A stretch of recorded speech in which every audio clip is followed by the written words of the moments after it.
दोस्तों, एक जहाज जब साल 1861 में अपनी पहली यात्रा पे निकली तो उसके कैप्टन की मौत हो गई। जिस जगह पर वो गया वहां दुर्घटना हो गई। जब नया नाम मिला तो कंपनी डूबने की कगार पर आ गई और अपने आखिरी सफर में उसका पूरा क्रू मेंबर गायब हो गया।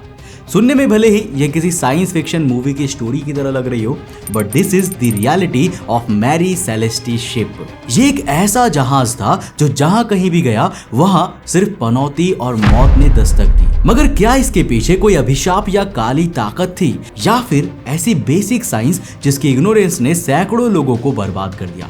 वेल, आज के इस वीडियो में हम इसी 150 साल पुरानी मिस्ट्री का पर्दाफाश करने वाले हैं। तो हेलो गाइस, मैं हूं कौशिक और चलिए शुरू करते हैं एक और नया एपिसोड। मैरी सेलेस्टी ने अपनी पहली यात्रा भले ही 1872 में शुरू की हो, मगर इसकी कहानी तब से शुरू होती है जब इसे इसका नाम भी नहीं मिला था। इस जहाज को साल 1861 में नोवा स्कॉटिया में बनाया गया था और नाम दिया गया था द अमेज़न। सफलता की तलाश में जून 1861 में जब इसने अपनी पहली वॉयज शुरू की तो यात्रा की शुरुआत में सब ठीक था, लेकिन सामान लादने के बाद पता नहीं अचानक क्या हुआ कि शिप के कैप्टन मैकलेलन की तबीयत खराब हो गई। ना पहले के समय में ये कुछ नया नहीं था। बहुत से फैक्टर्स की वजह से जर्नी शुरू करने के बाद क्रू के बहुत से लोगों की तबीयत खराब हो जाया करती थी, जिस वजह से मैकलेलन ने इस चीज को इग्नोर किया और अमेज़न की मेड इन वॉयज शुरू कर दी, जिसमें टिम्बर का एक लोड भर के लंदन ट्रांसपोर्ट करना था। हालांकि वॉयज शुरू करने के कुछ ही समय बाद मैकलेलन की तबीयत ज्यादा बिगड़ गई और इवेंचुअली ये पता चला कि उन्हें निमोनिया हो गया था। ज्यादा स्थिति खराब होने पर अमेज़न को वापस से स्पेंसर्स आइलैंड पर लाया गया, जहां कुछ ही समय बाद उनकी डेथ हो गई और अमेज़न की पहली ही यात्रा उसके कैप्टन के लिए आखिरी यात्रा बन गई। हालांकि ये बुरी खबरों का अंत नहीं था। मैकलेलन के मरने के बावजूद टिम्बर तो लंदन पहुंचाना ही था, जिस वजह से जॉन नटिंग पार्कर को शिप का अगला कैप्टन बनाकर उसे लंदन के लिए रवाना किया गया और अमेज़न फाइनली अपनी पहली यात्रा में निकल पड़ी, जो कुछ खास अच्छी नहीं रही। रास्ते में अमेज़न ढेर सारे फिशिंग इक्विपमेंट से टकराती रही और हद तो तब हो गई जब पहली ही जर्नी में अमेज़न सामने से आ रही एक ब्रिज शिप से कुछ यूं कोलाइड करती है कि सामने वाला पूरा जहाज ही डूब गया। और उस डूबे हुए जहाज के क्रू का क्या हुआ, इस पर कहीं भी कोई डिटेल नहीं मिलती। पार्कर ने अगले 2 सालों तक अमेज़न की कमान संभाली, मगर 1863 में शिप की कैप्टेंसी मिली विलियम थॉम्सन को, जिन्होंने अगले 4 साल जहाज का मोर्चा संभाला। अब साल 1867 में ऐसे ही किसी वॉयज में अमेज़न विलियम की कैप्टेंसी के अंडर ट्रैवल कर रही थी, मगर तभी जहाज एक ऐसे तूफान से टकरा गया जिसके बाद जहाज बेकाबू हो गया और क्रू को मजबूरन शिप अबैंडन करके वापस आना पड़ा। अब इसके बाद ये शिपरेक बेचा गया न्यूयॉर्क के मैरिनर रिचर्ड हेनेस को, जिन्होंने शिप को रिनोवेट करवाकर खुद को उसका कैप्टन डिक्लेयर किया। और चूंकि अमेज़न की रेप्यूटेशन काफी ज्यादा खराब हो गई थी, इस वजह से इस जहाज को रीनेम करके उन्होंने उसे मैरी सेलेस्टी का नाम दिया, इस उम्मीद से कि नया नाम इस जहाज की नई कहानी लिखेगा। एंड अनफॉर्चुनेटली वो सही भी थे। मैरी सेलेस्टी के आने के बाद से वो कर्ज में इतना ज्यादा डूब गए कि उनके क्रेडिटर्स ने उनसे उनका जहाज छीन लिया और फिर अगले 3 सालों तक किसी न किसी कारण और मजबूरी से हर ओनर को मैरी सेलेस्टी बेचनी पड़ी, अंटिल ये फाइनली पहुंची जेम्स एच विंचेस्टर की कंसोर्टियम ओनरशिप में। देखो, कंसोर्टियम को आप बेसिकली एक तरह से लोगों का ग्रुप मान सकते हैं जो एक साथ कोई काम करे। मान लीजिए आप और आपके दोस्त दोनों के पास 2.5 लाख रुपए हैं और दोनों रेंट पे कैब चलवाना चाहते हैं साइड इनकम के लिए। तो आप दोनों अपने पैसों को जोड़कर एक कार खरीद लेंगे और उसका रेवेन्यू आपस में किसी रेशियो में स्प्लिट कर लेंगे। ये होता है कंसोर्टियम में एसेट लेना। और विंचेस्टर ने ठीक ऐसे ही कई लोगों के साथ मिलकर मैरी सेलेस्टी को खरीदा था, जिसमें लीडर विंचेस्टर ही था। साल 1872 में कंप्लीट ओनरशिप लेने के बाद विंचेस्टर ने उसमें अच्छे खासे रेस्टोरेशन कराए और उसे एक नॉर्मल शिप से पूरा ब्रिग साइज सी व्हीकल बना दिया, ताकि उसके वॉयज में ज्यादा सामान लाद के ज्यादा प्रॉफिट जनरेट किया जा सके। और इन सारे रेस्टोरेशन के बाद इस शिप की कैप्टेंसी भी बेंजामिन ब्रिग्स को मिली, जो खुद भी कंसोर्टियम का पार्ट होने के नाते इस शिप के ओनर थे। और फिर शुरू हुआ द सेलेस्टियल चैप्टर। तो देखो, शेड्यूल के हिसाब से 20 अक्टूबर 1872 के दिन बेंजामिन डॉक्स पर सामान की लोडिंग को सुपरवाइज करने के लिए आ गए। अब ऑर्डर के हिसाब से उन्हें करीब 1701 बैरल डीनेचुरेटेड अल्कोहल, जिसे आप एक तरीके से इथेनॉल भी मान सकते हैं, को इटली के जेनोवा में पहुंचाना था। नाउ ये भी कोई नॉर्मल इथेनॉल नहीं था, बल्कि इसमें कुछ ऐसी एडिटिव्स भी डाले गए थे जो इसे poisonous, bad testing, fall smelling और काफी नॉसिटिंग बना देते थे, जिसके कोई आसपास भी रहना पसंद नहीं करेगा। इस वॉयज के लिए बेंजामिन ने अपनी बीवी सारा और अपनी 2 साल की बेटी सोफिया के अलावा 7 एक्सपीरियंस्ड सेलर्स को चुना, जो पोर्ट पर 26 अक्टूबर तक पहुंच गए थे। अब खराब मौसम के कारण ना शिप सेलिंग डिले होती गई, बट फाइनली 7 नवंबर के दिन 10 क्रू मेंबर्स और 1701 बैरल के साथ मैरी सेलेस्टी रिनोवेशन के बाद अपने पहले सफर पर निकली। अपने सफर पर जाने से एक रात पहले बेंजामिन ने कैप्टन डेविड मोरहाउस के साथ डिनर किया था, जो कुछ दिनों बाद अपनी शिप डेई ग्राशिया को लेकर ऑलमोस्ट सेम रूट पर रवाना होने वाले थे। अब ये नाम ना याद रखना, क्योंकि आगे ये बहुत क्रूशियल साबित होने वाला है। तो मैरी सेलेस्टी के 8 दिन बाद करीब 15 नवंबर के दिन डेई ग्राशिया भी निकल गई और दोनों ने अपनी जर्नी कंटिन्यू की। अपनी यात्रा की शुरुआती दौर में ही मैरी सेलेस्टी को 2 हफ्तों तक काफी खराब मौसम का सामना करना पड़ा,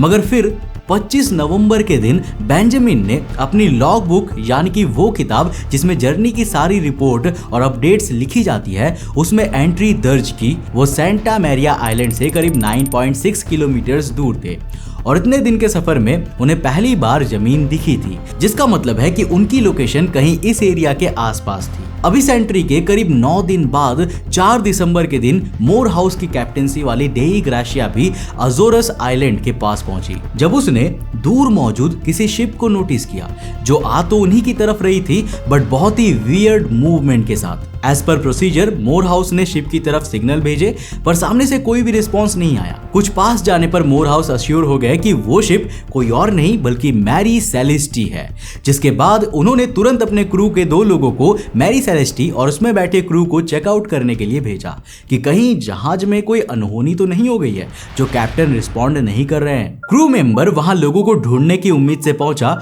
मगर उसके पैरों तले जमीन खिसक गई, क्योंकि जहाज पर एक भी व्यक्ति का नामो निशान नहीं था। जहाज की स्थिति भी कुछ बहुत अच्छी नहीं थी। कुछ सेल्स फटे हुए थे, सेल्स को बांधने वाली रस्सियों के हाल भी जर्जर थे, और जहाज के नीचे हिस्से में जो 3 हैचेस लगे रहते हैं ना, उनमें से 2 खुले हुए थे। और इस केस का सबसे इंपॉर्टेंट एस्पेक्ट यही था कि शिप की लाइफ बोट मिसिंग थी। अब लाइफ बोट के मिस होने और सेल्स फटे होने के कारण लोगों ने सोचा कि हो सकता है कि खराब मौसम की वजह से जहाज इतना अनरिकवरेबल हो गया कि क्रू को उसे अबंडन करना पड़ा। मगर उस दिन से लेकर आज तक उस जहाज का क्रू कभी भी नहीं मिला।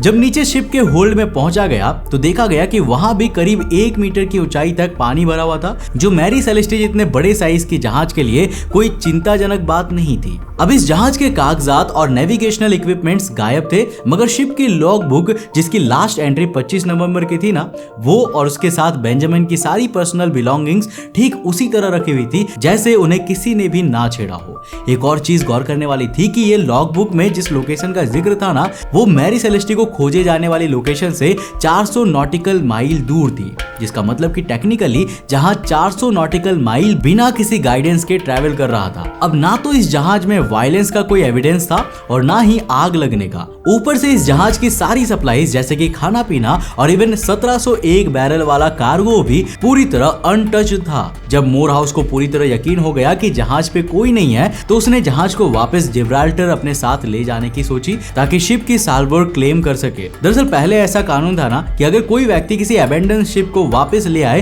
तो शिप के ओनर को रिक्लेमिनेशन के लिए ढूंढने वाले को शिप के कार्गो प्लस उसकी वैल्यू का सब्सिक्वेंट शेयर रिवॉर्ड के तौर पर देना पड़ता था। ऐसा हुआ भी। जब मोरहाउस शिप को वापस लाए तो रिवॉर्ड के लिए साल्वेज कोर्ट में हियरिंग्स के लिए फॉर्मल इन्वेस्टिगेशन शुरू हुई और इन्वेस्टिगेशन में ऐसे कई डिटेल सामने आई जिसके बारे में मोरहाउस ने इनिशियली नहीं बताया था। इन्वेस्टिगेशन में यह पता चला कि करीब 300 गैलन अल्कोहल लीक हो चुकी थी और पूरा कार्गो इंटैक्ट नहीं था। नॉट ओनली दिस, बेंजामिन अपने साथ यात्रा में अपनी तलवार भी लिए हुए थे जिसमें पॉसिबल ब्लड ट्रेसेस लगे हुए थे। और इन्वेस्टिगेशन में यह भी सामने आया कि जहाज के डेक में कुछ स्टेन्स लगे हुए थे विच वॉज अनयूजुअल। डेक के टिम्बर में एक डीप निशान भी था जो देखने में ऐसा लग रहा था जैसे किसी धारदार कुल्हाड़ी के हमले से बना हो। अब इन सभी चीजों ने ना सिर्फ इस केस के जज फ्रेडरिक सॉली फ्लड बल्कि पूरी पब्लिक को यह थियराइज करने पर मजबूर कर दिया कि मोरहाउस ने बेंजामिन और उसके क्रू के सभी लोगों की हत्या कर दी ताकि शिप को अबेंडन डिक्लेयर करवा के उसकी साल्वर क्लेम कर सके। अब फ्लड को यह बात भी खटक रही थी कि मोरहाउस ने जहाज के पाए जाने की गलत लोकेशन कोर्ट के सामने क्यों रखी थी, एज उनका दिल ये मानने को नहीं तैयार था कि बिना किसी कंट्रोल के ये जहाज 400 माइल्स कैसे चल गया, वो भी इतनी अच्छी इंटरनल कंडीशन में, इतने भारी कोइंसिडेंस के साथ कि शिप सीधा मोरहाउस को ही मिला। हाउएवर ये सब कुछ केवल थियरीज ही रह गए क्योंकि इनमें से कुछ भी साबित नहीं हो पाया, बल्कि बाद में उल्टा ये पता चला कि बेंजामिन की तलवार और डेक पर जो दाग थे वो खून का नहीं बल्कि आयरन सिट्रेट के थे। अब यही सबूत मिलने के बाद लाख शंका के बावजूद कोर्ट ने फरवरी में मैरी सेलेस्टी को रिलीज किया, मोरहाउस को कंपेंसेशन दिलवाया और सब कुछ वापस से रिज्यूम किया गया। Now as a science enthusiast हम भला क्वेश्चन मार्क पे कैसे रुकते, इसलिए हमने इस मामले पर रिसर्च करनी शुरू की और डेप्थ में जाना स्टार्ट किया और हमें मिले 3 ऐसे रीजंस जिसकी वजह से मैरी सेलेस्टी के क्रू ने उसे अबेंडन किया होगा। Reason number 1 is extensive weather. देखो लॉग बुक के एंट्रीज क्लियरली बताती है कि जहाज कितने खराब मौसम से जूझ रहा था।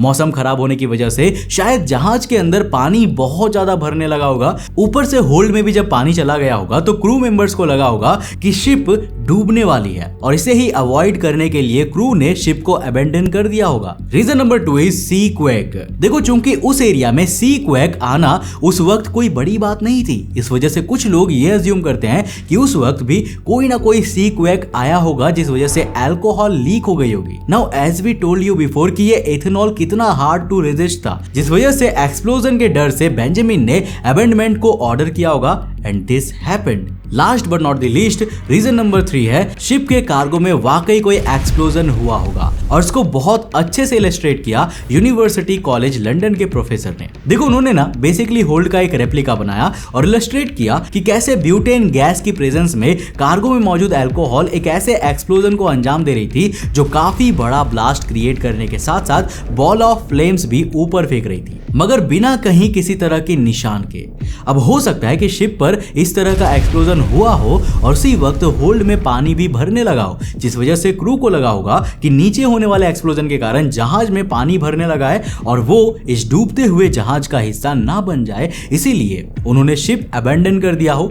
एक और चीज गौर करने वाली ये भी है कि ये एक्सप्लोजन अपने निशान नहीं छोड़ता और शायद यही कारण रहा होगा कि किसी तरह की फायर का एविडेंस ना मिलने की वजह से कोर्ट ने इसे उस वक्त कंसीडर ही नहीं किया। मगर देखो आज की टेक्नोलॉजी इसकी पॉसिबिलिटी को क्लियरली कंफर्म करती है।